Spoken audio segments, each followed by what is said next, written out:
We were talking last week about some of these never-Trumpers coming around, like Mitt Romney, who did blasted Donald Trump in 2016, called him crass and crude and bad businessman, you name it.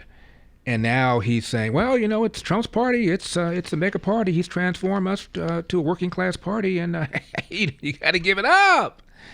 Well, there is a never-Trumper, self-described never-Trumper. He's not somebody who's been called a never-Trumper. He called himself a never-Trumper, proud of it. His name is Bret Stephens. And the New York Times hired him a few years ago, a Republican, because they wanted a Republican who was going to crap on Donald Trump.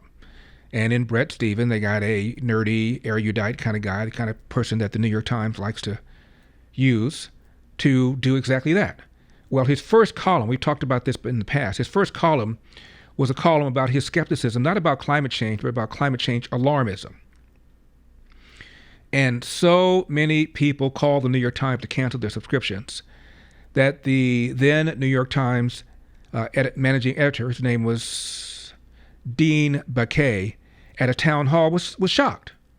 He said the whole point of having an op-ed page is to have opposite points of views.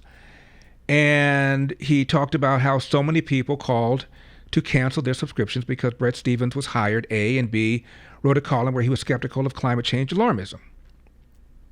And that's when Dean Baquet famously said, we on the left, and he caught himself because he said we, meaning identifying himself as somebody on the left, even though supposedly he's nonpartisan. We on the left need to do some soul searching. We have gotten to the point where we don't want to consider a thoughtful disagreement. We don't even want to consider a thoughtful disagreement. That's not exactly verbatim what it said, but it's pretty close. We don't want to hear thoughtful disagreement. Now, if that isn't telling you everything you need to know about the fake news, this is well before the papers like the LA Times and the Washington Post declined to endorse Kamala Harris. But here he is, the most prestigious, most influential newspaper in America, the New York Times, the managing editor, who happened to be black, by the way, first black managing editor, said, we on the left don't want to hear thoughtful disagreement.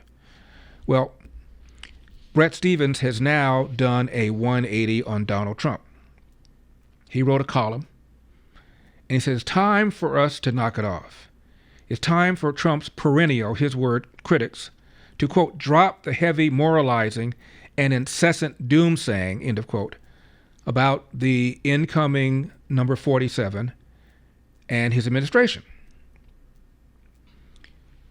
Here's what Mr. Stephens said in part, quote, who and what is Trump? He's a man and the symbol of a movement. The man is crass but charismatic, ignorant but intuitive, dishonest but authentic. The movement is patriotic and angry, end of quote. He said a lot of stuff, of course. I'd let you know how much he still dislikes him, but he has to give it up because he realizes that train has left the station. He said some of the anger that Trump has tapped into is, quote, correctly directed at a self-satisfied elite that thinks it knows better but often doesn't, close quote. Look in the mirror, bro. He said Trump understood during the 2024 campaign that, quote, ordinary people cared greatly about the high cost of living and the migrant crisis at the border. Well, duh. And then he said this. He said essentially that I had no idea where my mind was when I kept trashing this man. Quote, how come so many who denounced Trump as a sexual predator were 20 years earlier Bill Clinton's steadfast defenders? Let me interject something real quickly. One of whom was George Clintonopoulos. Clintonopoulos, the one who said over and over again that Donald Trump had been found liable for rape, and then later on said he was convicted, found guilty of rape.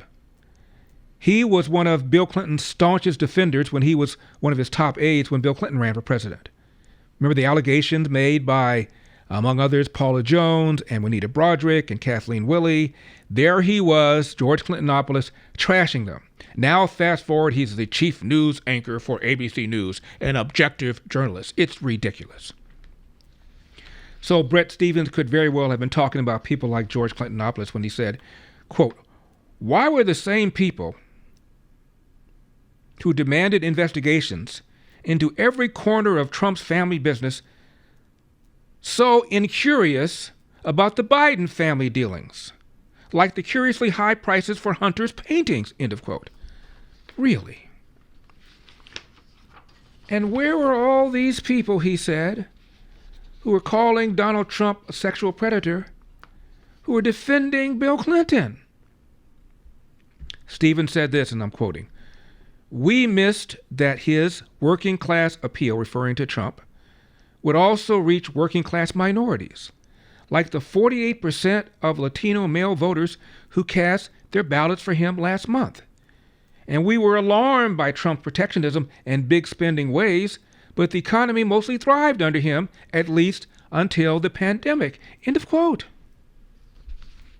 Again, this is Bret Stephens, a self-described Trump hater and a columnist with the New York Times, in a New York Times column writing all of this. Quote, "If democracy means anything, it's that ordinary people, not elites, get to decide how important an event like January 6th is to them.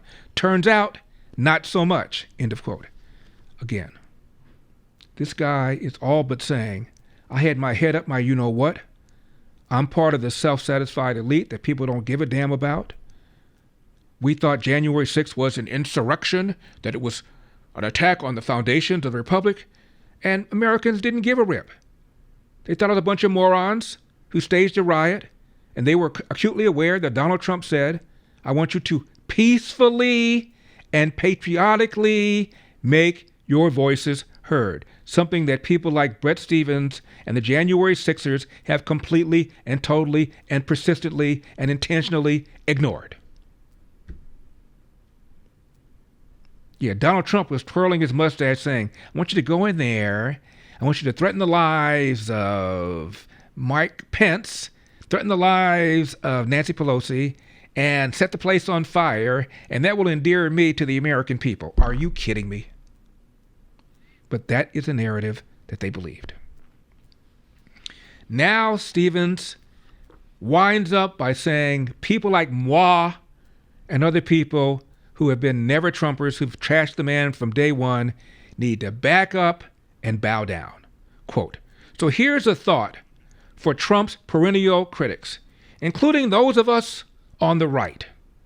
Let's enter the new year by wishing the new administration well, by giving some of Trump's cabinet picks the benefit of the doubt, by dropping the lurid historical comparisons to past dictators, by not sounding paranoid about the ever-looming end of democracy, by hoping for the best and knowing that we need to fight the wrongs that are real and not merely what we fear, that whatever happens, this too shall pass," end of quote. Now, I know my friend who no longer speaks to me because he is angry that Donald Trump mocked a handicap reporter. He's a big fan of the New York Times. Maybe he'll read the article. I'll keep you posted. Thanks for watching these clips from The Larry Elder Show. If you enjoyed this content, be sure to subscribe to my channel and hit the bell icon so you never miss a moment. More thought-provoking discussions are just a click away, so stay tuned, and we'll see you in the next one.